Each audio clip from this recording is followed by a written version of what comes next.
चले थे ईरानी रिजीम को गिराने, हाथों में हाथ डालकर इसराइल और अमेरिका। लेकिन अब हाल ये हो गया है कि ख़ुद इसराइल के घर में, नेतन्याहू के घर में रिजीम चेंज होने वाली है। वहाँ पे मुजाहरे शुरू हो गए हैं और रिजीम चेंज की आवाज़ें आना शुरू हो गई हैं। और जो एक स्ट्रैटेजी उन्होंने बनाई थी कि किसी तरह हम लाएँ और किसी तरह हमलावर हों, और आयतुल्लाह अली ख़ामनाई की शहादत और उनके रफ़क़ा की शहादत के बाद ये एक जहन बना लिया था, एक इल्यूजन में था अमेरिका और इसराइल के हम यहाँ पे रिजीम चेंज कर देंगे। वो अब रिजीम चेंज की आवाज़ें वहीं पे शुरू हो गई हैं। लोग घरों से बाहर निकल आए हैं इसराइल में, और आवाज़ इतनी बुलंद हो गई है कि वो अब अमेरिका तक सुनाई दे रही है। जो लोग हैं उन्हें पहले से अंदाज़ा था कि नेतन्याहू कि जो एग्रेसिव प्लान्स हैं, जो उसकी ज़ालिमाना पॉलिसीज़ हैं, जो उसकी बहुत ज़्यादा हमला करने की, जो लोगों को खुश ना देखने की, मुल्कों को तबाह करने की पॉलिसी है, ये किसी दिन इनके अपने घर में भी आग लगाएगी और इसराइल के बुरे दिन भी आएंगे। और उन्हें अब अंदाज़ा हुआ कि जब 2023 में उन्होंने जाके हमला करना शुरू किया इस गज़ा के अंदर, और एक जुल्म की एक बहुत ही नाकाबिले फ़रामोश दास्तान रकम की, मज़लूमों के खून से, निहत्ते लोगों के खून से, तो उसी वक्त यहूदियों को इसराइल में बैठकर ये अंदाज़ा हो गया था कि ये आग जो गज़ा में भड़काई गई है, ये इनके घर भी पहुँचेगी, इनकी अपनी दहलीज तक पहुँचेगी और इनके घरों को जला के खाक कर देगी। अब हाल ये हुआ है कि जिस ईरान पे ये हमला करने चले थे और उसकी रिजीम को चेंज करने चले थे, ईरान ने इस शिद्दत के साथ दोबारा हमला किया कि पूरा ही शिराज़ा बिखर गया है। इस वक्त जो इसराइल में गवर्नमेंट भी नहीं है, इस वक्त कोई फ़ौज भी वहाँ एग्जिस्ट नहीं करती, फ़ौजी भी छुप गए हैं, फ़ौजी क़यादत भाग गई है, हलाक हो गई है, सियासी क़यादत गायब हो चुकी है। नेतन्याहू बार बार हम बता रहे हैं कि मंजर आम से गायब है जब से जंग शुरू हुई है। जिन फ़ौजी मीटिंग्स में उसको शिरकत करनी थी उसने नहीं की, जिन बहुत सारे इम्पॉर्टेंट लोगों से उसको मुलाकात करनी थी, जिन्हें बैरून मुल्क से उड़कर तेल अवीव पहुँचना था, और बहुत ही सेफ़ लोकेशंस प्लान हो चुकी थी कि वहाँ पे उनकी बहुत ही इम्पॉर्टेंट और स्ट्रेटेजिक अहमियत की हामिल मीटिंग्स होनी हैं, वो मीटिंग्स भी कैंसिल कर दी गई। ना सिर्फ कैंसिल कर दी गई बल्कि कोई प्लॉजिबल रीज़न ही नहीं दिया गया, कोई बहुत ही कोई ठोस वजह बताई ही नहीं गई उन मीटिंग्स की कैंसलेशन की। अब हाल ये हो गया है कि लोग सड़कों पर निकल आए हैं, मुजाहरे हो रहे हैं, फुटेजेस आ रही हैं, लोग प्ले कार्ड्स उठा के बाहर आए हैं नेतन्याहू के ख़िलाफ़, ईरान पर हमलों के ख़िलाफ़। अब ईरान से इज़हार यकजहती किया जा रहा है इसराइल की सड़कों पर, और ये कोई और नहीं कर रहा, ये यहूदी कर रहे हैं। वो यहूदी जिन्हें अब अपनी मौत यकीनी नज़र आ रही है, जिन्हें अब अंदाज़ा हो रहा है कि जिस डगर पे चल पड़ा है नेतन्याहू और उसकी पूरी कैबिनेट और उसकी पूरी फ़ौजी क़यादत, ये अब एक एक इसराइली की जान लेकर ही छोड़ेंगे और पूरी इसराइल को तबाह कर देंगे। अब हाल ये हुआ था कि वो पहले अपने घरों में ख़ुद को महफूज समझते थे। वो ये समझते थे कि कभी भी हमास से हमला किया, ईरान ने हमला किया या किसी और ने हमला किया, तो उनका मल्टी लेयर डिफेंस सिस्टम है जो उनको बचा लेगा। ये सरहदों पे लगा हुआ वो दिफाई निज़ाम था जो एक के बाद एक आने वाले मिज़ाइल्स को पेनिट्रेट करके तबाह कर देता था। तो उनकी तरफ फ़िज़ाई हमला और मिज़ाइल हमला तो तकरीबन ही नामुमकिन तसव्वुर किया जाता था इसराइल की तरफ। उनका एरो 3 एक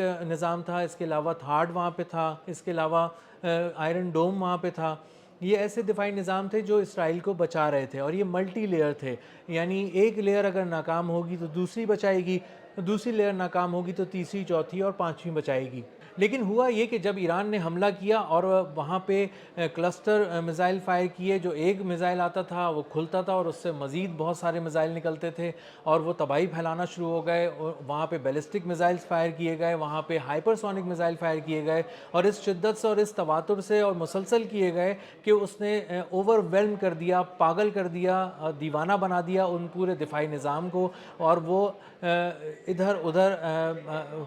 जिस तरह पागल कहीं पे भी इनडिस्क्रिमिनेट फायर करता है, इस तरह उन्होंने अपने मिज़ाइल फायर करने शुरू किए। ना सिर्फ इससे ईरानी मिज़ाइल्स तबाह नहीं हुए जो हमलावर हुए थे, बल्कि वो अपने अहदाफ पे सही गिरे। उन्होंने वहाँ पे तबाही मचा दी और हर तरफ तेल अवीव और उसके इर्द गिर्द और बहुत ही स्ट्रेटेजिक अहमियत की लोकेशंस जो थीं और मकामात थे, चाहे वो फ़ौजी तनसीबात हों या फिर वो कोई ऑयल फैसिलिटीज़ हों, उनको बहुत ही बुरी तरह तबाह व बर्बाद कर दिया ईरानी मिज़ाइलों ने। और ईरानी मिज़ाइलों को उनके सिस्टम इसराइली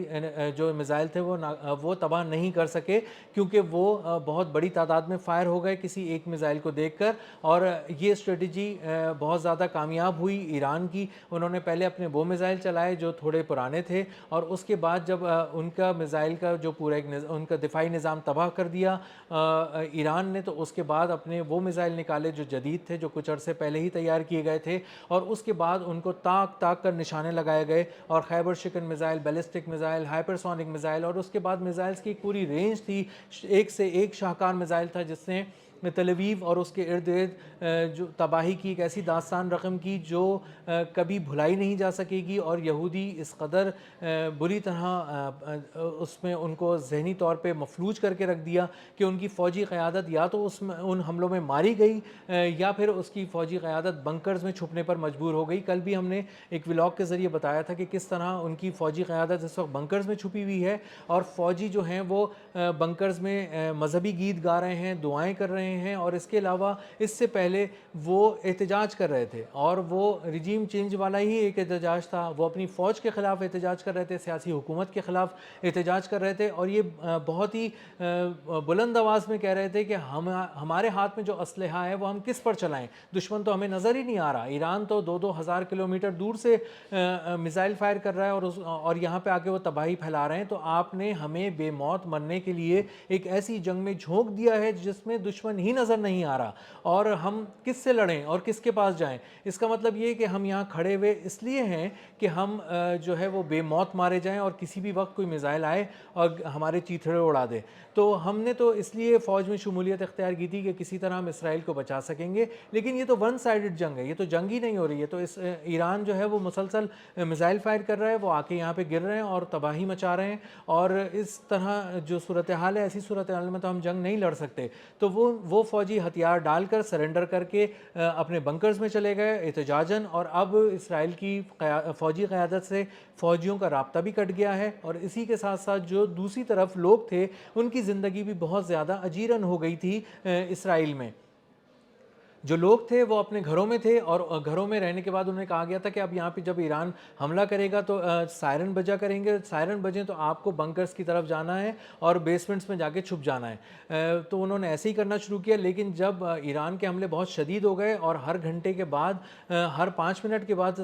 سائرن بجنے شروع ہو گئے، تو اندازہ یہ ہوا کہ ایران کے جو حملے ہیں وہ نہ صرف متواتر ہیں، تواتر کے ساتھ ہو رہے ہیں، بلکہ شدید بھی ہیں، اور اپنے اہداف کو کامیابی سے نشانہ بنا رہے ہیں۔ تو وہاں پہ جا کے وہ جو یہودی تھے وہ تل ابیب کے بنکرز میں جا کے مستقل طور پر چھپ گئے۔ اب جب وہ مستقل طور پر چھپ گئے تو انہیں اندازہ یہ ہوا کچھ ہی دنوں کے بعد کہ وہ میزائل جو ہیں وہ بنکرز کے اندر تک پینیٹریٹ کر رہے ہیں، تباہی پھیلا رہے ہیں، اور ان کی راتوں کی نیندیں، دن کا چین، سب کچھ ختم ہو گیا۔ اور اس کے بعد جو وہ خوراک انہیں وہاں پہ دی جا رہی تھی بنکرز میں، وہ بھی مینیو جو تھا وہ بہت ہی اسٹینڈرڈ سا مینیو تھا، اور اس کو وہ فالو کیا جا رہا تھا، اور ان کا دل چاہ رہا تھا کہ وہ اپنی پسند کی بھی کچھ چیزیں کھائیں، لیکن وہ اس کے لیے اپنے گھر نہیں جا سکتے تھے کیونکہ اہم تنصیبات تباہ کر دی گئی ایران کی جانب سے، اور وہاں پہ اب ان گھروں میں نہ انٹرنیٹ ہے، نہ ہی بجلی آ رہی ہے، نہ ہی پانی کا نظام ہے، اور وہاں پہ جو پانی کا نظام ہے وہ بھی بہت آلودہ ہو گیا ہے کیونکہ وہاں پہ بہت زیادہ بارود کی بو ہے، اور بہت شدید حملے ایران کی جانب سے کیے گئے۔ تو اس کے بعد جب زندگی اس حد تک مشکل ہو گئی کہ انہیں پتہ یہ چلا کہ اب ہم بھی مرنے والے ہیں، ہمارے کزنز بھی مر گئے ہیں، ہمارے رشتہ دار بھی مر گئے ہیں، اور انہیں اطلاعات ملنی شروع ہوئیں، تو ان کا دل بیٹھنا شروع ہو گیا، ان کے دماغ معوف ہونا شروع ہو گئے، اور اس کے بعد وہ احتجاج کے لیے آ گئے سڑکوں پر، اور وہ کہہ رہے ہیں کہ اب خدا کے لیے انہیں کہ یہ جنگ ختم کر دو، نتن یاہو تم ہماری زندگیوں کے پیچھے پڑ گئے ہو۔ انہیں اب غزہ میں ہونے والے مظالم بھی یاد آ رہے ہیں، اب انہیں غزہ کے وہ مظلوم بچے بھی یاد آ رہے ہیں جنہیں گاجر مولی کی طرح نتن یاہو اور اس کی فوج نے کاٹ ڈالا، اور اس پہ جشن منایا جاتا تھا تل ابیب میں کہ کس طرح سے ان کی خواتین کا استحصال کیا جا رہا ہے، فلسطینی خواتین کا، مردوں کو مارا جا رہا ہے، بچے ننگے پاؤں دوڑ رہے تھے، ان کے سر پہ موت تھی، اور بارود کی بو تھی غزہ میں، اور ان کو کوئی کھانے پینے کی اشیاء نہیں مل رہی تھیں، اور ان مناظر کو جن سے پوری دنیا کا دل بیٹھا جا رہا تھا اسرائیل میں لوگ انجوائے کر رہے تھے۔ اور اب حال یہ ہو گیا کہ مکافات عمل شروع ہو چکا ہے، اور اب اسرائیل میں بھی رجیم چینج کی ہوا چل پڑی ہے، اور لوگ سڑکوں پہ نکل کر احتجاج کر رہے ہیں اور کہہ رہے ہیں کہ نتن یاہو سے ہماری جان چھڑائی جائے، یہ دیوانہ اور یہ جو شخص وحشت میں مبتلا ہے، اور یہ ہماری جان لے کے چھوڑے گا، اور جب تک اس کو نہیں ہٹایا جائے گا اس وقت تک ہمارے سر پہ جو موت کا سایہ منڈلا رہا ہے مسلسل، یہ ٹلے گا نہیں۔